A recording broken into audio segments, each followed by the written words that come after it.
Natasha did not cry the day the fifth man left her. That was what scared her the most. Not the breakup, not even the lies he told before disappearing. It was the fact that she just sat there, staring at her phone, empty. Because deep down, she already knew he was never going to stay, just like the others, just like every single one of them. 5 men, 5 promises, 5 I want to marry you, 5 relationships that felt like forever, and 5 endings that came like a slap. Gone, blocked, excuses, or worse, silence. And Natasha was tired. Tired in a way makeup couldn't hide. Tired in a way money couldn't fix. Because Natasha had everything. She was beautiful. Not just normal beautiful. The kind of beauty that made people turn twice. Smooth skin, perfect shape, soft voice, classy dressing. She walked into a room and heads followed. Men noticed her immediately. Women envied her quietly. And money was not her problem. She had it. Good income, a comfortable life, a car, a clean, beautiful apartment. Everything looked perfect, but her life had one ugly, stubborn hole. No man stayed. And it wasn't like men didn't come. They came. Oh, they always came. They came with sweet words, with flowers, with late night calls, with promises that sounded real. I have never met someone like you. I am serious about you. I want to marry you. At first, she believed them. Then she started hoping. Then she started holding on. And then they would sleep with her and everything would change. Calls became fewer. Texts became dry. Excuses started coming. I am busy. I am stressed. I need space. And then one day, nothing. Just like that. Another one gone. At first, Natasha blamed them. Then she blamed herself. Then she blamed something deeper. Something she could not see. Because how does the same thing happen 5 times? How? At 28, she told herself, it's okay. I still have time. At 30, the fear started creeping in. At 31, she started avoiding family gatherings because the questions were always waiting. Natasha, when are you getting married? You are not getting younger, you know. Be careful. Men don't like women that are too independent. Each word felt like a stone, and she carried all of them until one day she snapped. I don't understand what is wrong with me. She shouted it alone in her room. No one answered, so she decided if it wasn't normal, then it had to be spiritual. That was how it started. The search, the running, the desperation. Natasha began moving from one spiritual place to another. One prophet, then another, then another. Each one had something to say, a reason, a solution. And every solution cost money. This is a spiritual husband problem. You have a family curse. Someone is tying your destiny. You have a spiritual husband. The words sounded heavy, dangerous, serious. And Natasha believed them because she needed something to believe. So she paid. She paid for prayers. She paid for fasting programs. She paid for deliverance, special bath, oils, candles. She paid for everything. Each time hoping this one will work. But nothing happened. Nothing changed. Men still came. Men still promised. Men still left. And with each disappointment, Natasha became more desperate, more anxious, more afraid. Because now, time was no longer on her side. And desperation has a smell. Even if you don't speak it, people feel it. She didn't know that. Or maybe she refused to accept it. One day, her friend Sarah came to visit her. Sarah had been watching everything quietly. The running around, the spending, the frustration, and she finally said it. "Come to my church." Natasha almost laughed. "Another one?" "This one is different," Sarah said softly. Natasha didn't believe her, but she was tired, and tired people try anything. So she went. That Sunday morning, Natasha dressed like she always did. Perfect, classy, untouchable, but inside she was breaking. The church was calm, no shouting, no strange things, just normal. After the service, Sarah took her to meet the pastor. He was not what Natasha expected. No heavy voice, no long list of prophetic revelations. Just a simple man with calm voice. She told him everything. The 5 men, the promises, the pain, the fear, the years slipping away. When she finished, she expected something dramatic. Maybe a prophecy, a deliverance session, or something deep. But the pastor just looked at her and said quietly, "You are not cursed." Natasha blinked. "What?" "You are not cursed," he repeated. She frowned. "That's not possible. This thing keeps happening." "It's happening," he interrupted gently, "but not because of a curse." "Then why?" she asked almost angrily. The pastor paused, then said something that Natasha did not like. "Attracting men is not your problem." She scoffed. "I know that. Keeping the right one is your problem." That one hit hard. Natasha's face tightened. "What are you trying to say?" The pastor didn't change his tone. "You are desperate." The word landed like a slap. Natasha's eyes widened. "I am not." "You are," he said calmly, "and men can feel it." There was silence. "You rush love," he continued.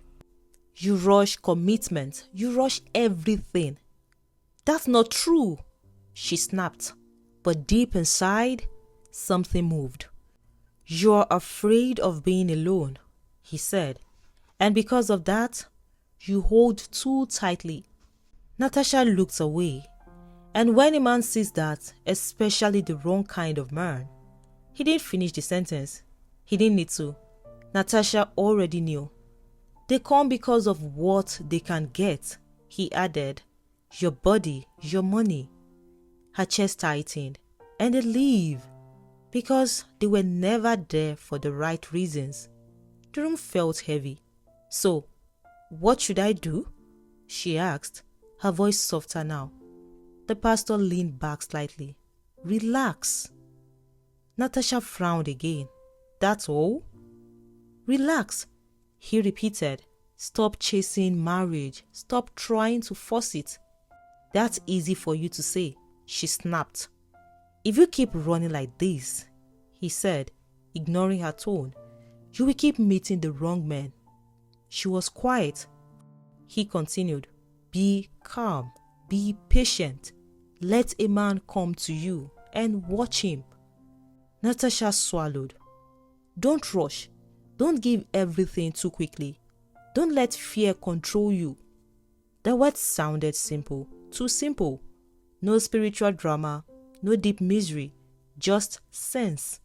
And Natasha didn't like it because it meant maybe nothing was wrong with the world. Maybe something was wrong with her choices. She left the church that day thinking only one thing. He doesn't understand. Because how can someone just relax when time is running out? How can someone just be patient when life is moving forward? No, she couldn't do it. She wouldn't do it. And so she went back to the prophets, to the prayers, to the payment. She told herself, this one will work. But nothing worked. Years passed, one disappointment after another, until one day, Natasha turned 33. The number hit differently. It felt heavy, final, scary, because now the whispers around her became louder. Is she okay? Something must be wrong somewhere. Maybe she's too proud. Maybe she has done something in the past. Natasha heard all of it, and each word pushed her deeper into desperation, until one day she met him, Kenny. But she didn't meet him like the others. She didn't meet him at a party, or through friends, or at work. She met him through desperation. Someone told her about him. He is powerful. He sees deep things. He solves problems. That was all Natasha needed to hear. She went. The place was different. Not like the churches, not like the prophets. It felt strange. But Natasha didn't care. She had reached a point where anything was acceptable. Kenny looked at her and smiled. Not a normal smile. Something about it made her uncomfortable, but she ignored it. He spoke to her, told her things that sounded accurate, too accurate, and then something shifted, quietly, dangerously. Natasha began to feel something she hadn't felt in a long time. Peace, attention, understanding. But it was deeper than that, stronger than that. It was pulling her in. And before she even realized what was happening, she was falling hard. The kind of falling that doesn't ask questions or listen to reason. The kind that blinds you within weeks. She couldn't stay away from him within months. She couldn't imagine life without him. Everything else disappeared. The fear, the waiting, the pain, all gone. Replaced with one thing, Kenny. Her friends noticed, her family noticed, her neighbors noticed, and they were confused. Because Kenny was not what anyone expected. Not her level, not her type, not even close. He was rough, unpolished, uneducated, strange. And something about him felt off. But Natasha didn't see any of that. Or maybe she refused to. Because for the first time in years, a man was not leaving. He was staying. And that was enough for her. 3 months, that was all it took. 3 months. And Natasha made her decision. I am marrying him. The room went silent when she said it. Her parents stared at her. Are you serious? Her mom asked. Yes. This man? Her father added. Yes. Natasha, think. I have thought. She snapped. This is not right. Her mom said, her voice shaking. You don't understand. Natasha replied. No, you don't understand. Her father raised his voice. Something is wrong here. Nothing is wrong. She shouted back. Everything was wrong. Everyone could see it, except her. You can't marry this man. Her mom pleaded. Natasha stood up, eyes hard, voice cold. If you try to stop me, I will disown both of you. There was silence. Her parents looked at her like they didn't recognize their own daughter. But Natasha didn't care. She couldn't care. Because at that moment, she wasn't thinking. She wasn't seeing. She wasn't herself. She was already gone.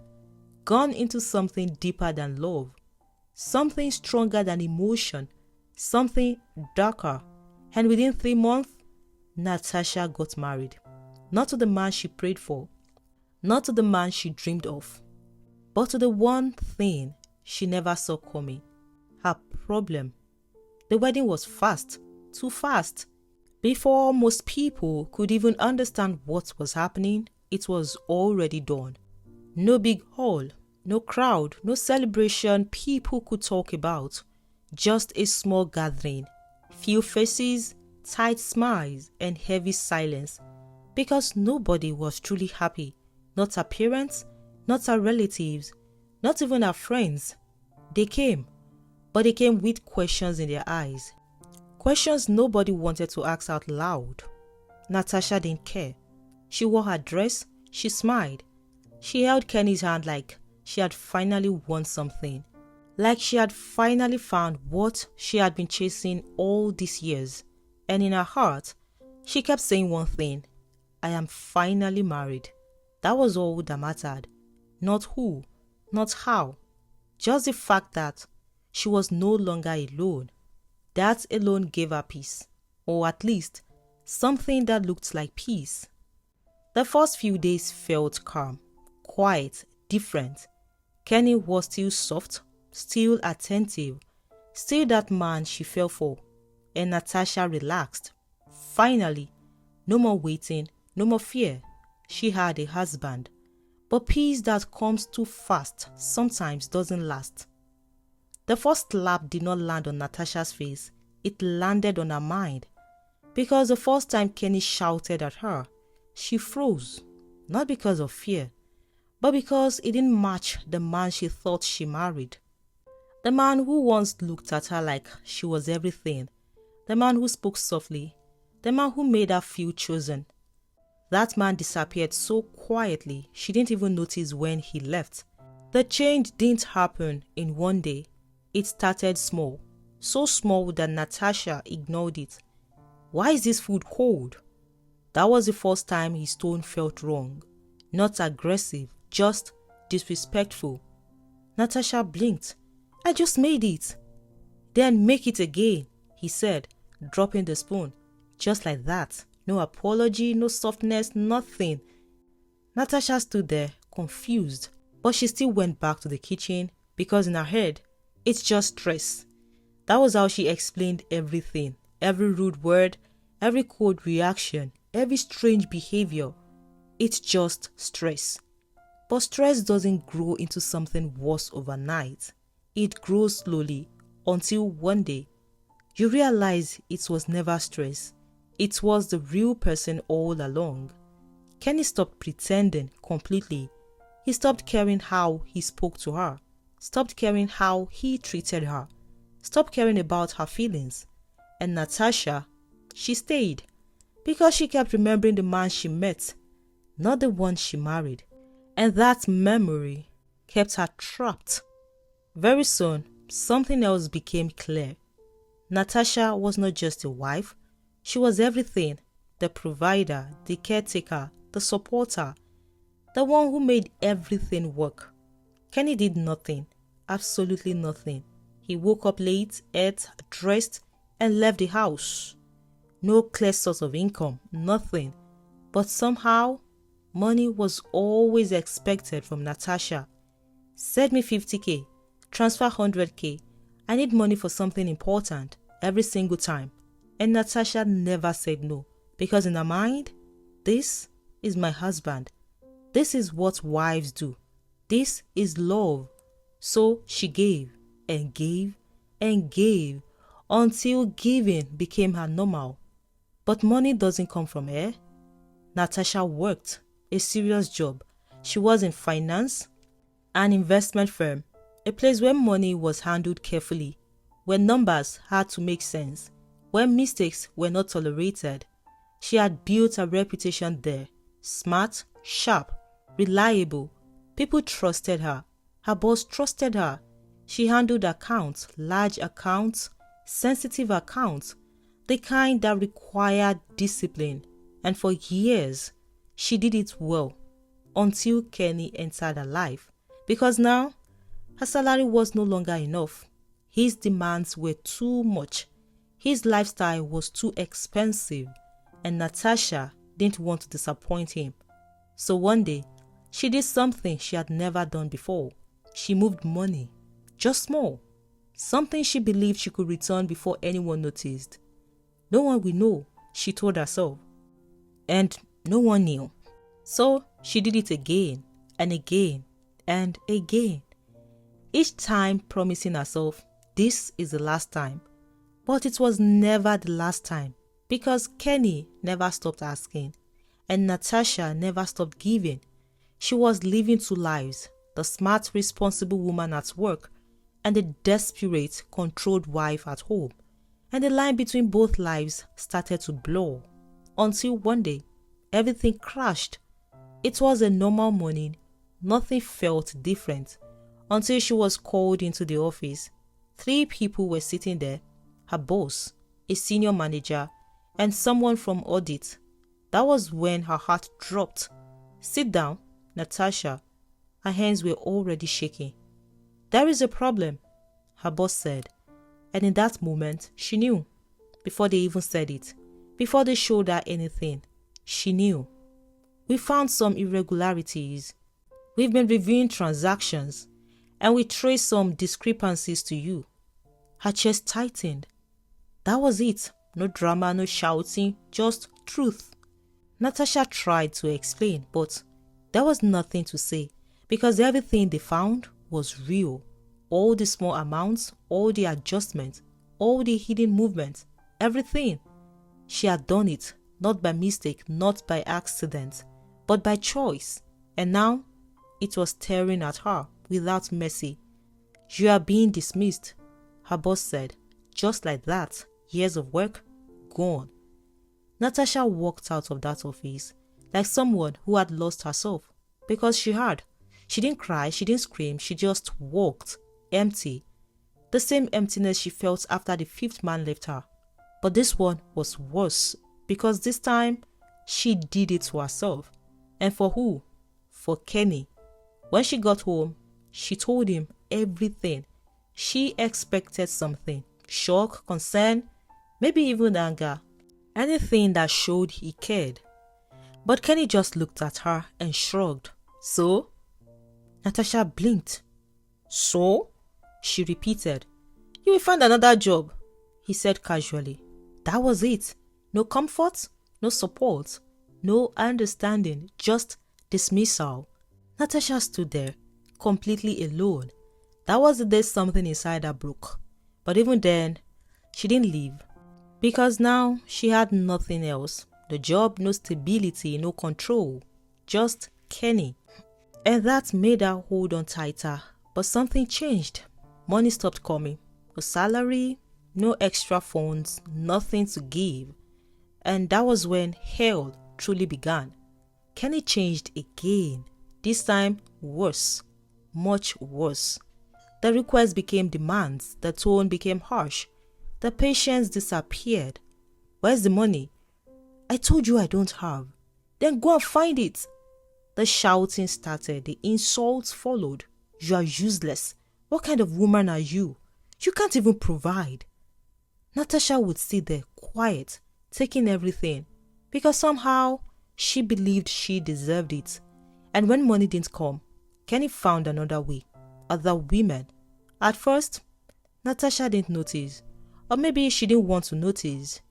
Women started coming around. Different faces, different voices, different perfumes. They are clients, Kenny said. Spiritual work. Natasha nodded. Because that was how she met him too. But something felt wrong. The visits were too frequent. The closeness was too familiar. The laughter was too comfortable. And one day, she saw it clearly. No confusion. No misunderstanding. Kenny was with another woman. Not just talking. Not just advising. More. Much more. Natasha stood there watching. Her heart breaking quietly. But do you know what was worse? She didn't react. She didn't leave. She just stood there. And when he saw her, he didn't even look guilty. Close the door, he said, like nothing happened. Like it was normal. And Natasha, she closed the door. Because at that point, she had lost herself completely. Days turned into weeks. Weeks turned into months. And Natasha's life became something else. Something small and painful. She had no money, no job, no dignity. Even feeding became a problem. The same woman who once had everything now struggled to eat. Her clothes became old. Her appearance changed. The glow faded. People who saw her before would not recognize her now. But Kenny was fine, very fine, because the other women were now his source. They came for help, for prayers, for solutions, just like Natasha once did. And he took from them money, attention, everything. And Natasha saw it all, every single thing. Yet, her love did not reduce. It grew, stronger, deeper, more dangerous, because now it was no longer normal love. It was attachment, control, dependence, the kind that doesn't let you go, even when it's destroying you. One day, Natasha tried to speak. We can't continue like this. she said softly. Kenny looked at her, annoyed. What do you mean? We need money. I need to do something. Like what? He asked. I can sell my car, she said carefully, and start a business. Kenny's expression changed immediately. No! The word was sharp, final. Natasha paused. But it's my car. I said no. She swallowed. We need money. And we will get it. He cut in. How? She asked. That's not your concern. That car, he continued, is important. Natasha frowned slightly. Important? How? Kenny leaned forward. That car is my image. She didn't understand. If I stop driving, he said, people will not respect me. Natasha blinked. What? My value will drop, he added. Do you want people to start seeing me as small? She stared at him, hungry, tired, broken, and he was talking about image. I can't start trekking, he said. It will destroy everything. Everything. Natasha looked at him and slowly she nodded. Okay. Because at that point, what else could she say? He was her husband, her lord, her everything. Even in pain, she chose him. Even in hunger, she chose him. Even in destruction, she chose him. And that was the scariest part, because Natasha was no longer thinking. She was no longer living for herself. She was living for the very thing that was destroying her. And somehow, in the middle of all the suffering, all the pain, all the humiliation, her love for Kenny kept growing stronger, deeper, and darker. Like something that had taken over her completely. Something she could not explain. Something that would not let her go. And Natasha didn't even realize. She was no longer in a marriage. She was inside a trap she walked into with her own feet. One night, Natasha couldn't sleep. Something inside her finally started fighting back. For the first time since she met Kenny, her mind felt clear. Not fully, but enough. She lay there, staring into the dark, and one question kept coming back again and again. How did I become this person? And then it hit her. Not like before. This time, it was sharp, uncomfortable. Everything about Kenny didn't make sense anymore. The way she fell so fast, the way she stopped thinking, the way she chose him over her own parents, the way she stayed even when everything was falling apart. It wasn't normal. It was never normal. Natasha sat up suddenly. Her heart was beating fast because now she wasn't just remembering, she was seeing clear flashes. The first day she met him, the strange look in his eyes, the way her body reacted around him, that heavy feeling like she wasn't fully in control. She held her head. No, something was wrong. By morning, she couldn't ignore it anymore. So she did something she hadn't done in a long time. She called Sarah. Her voice was shaking.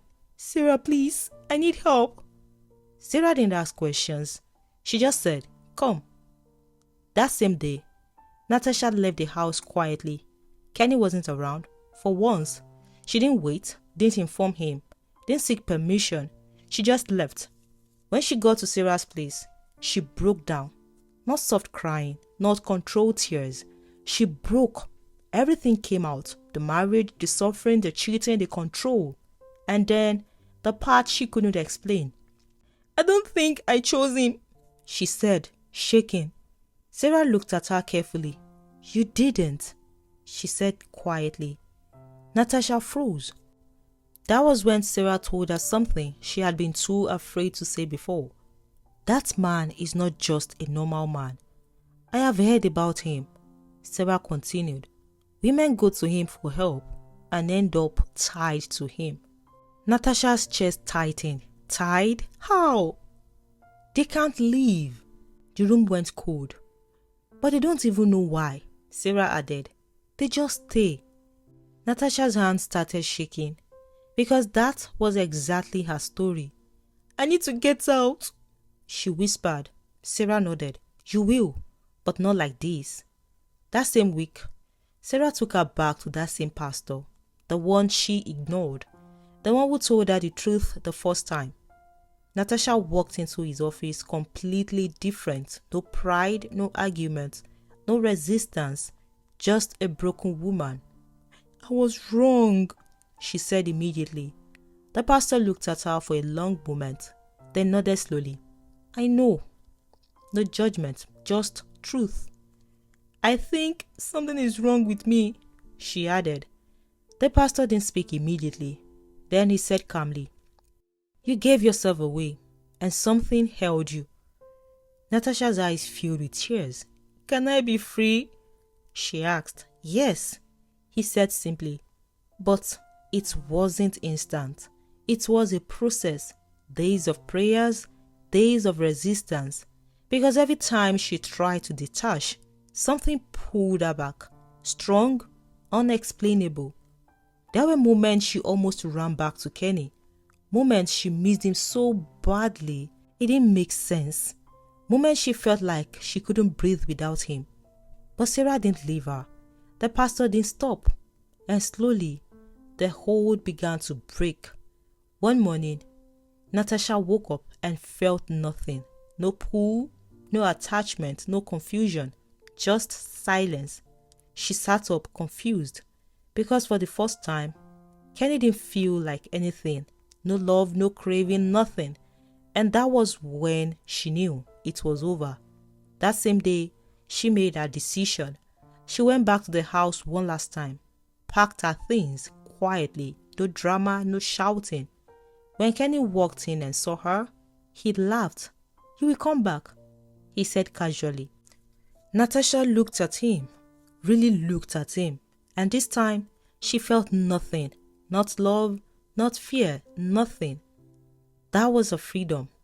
"No," she said calmly, "I won't."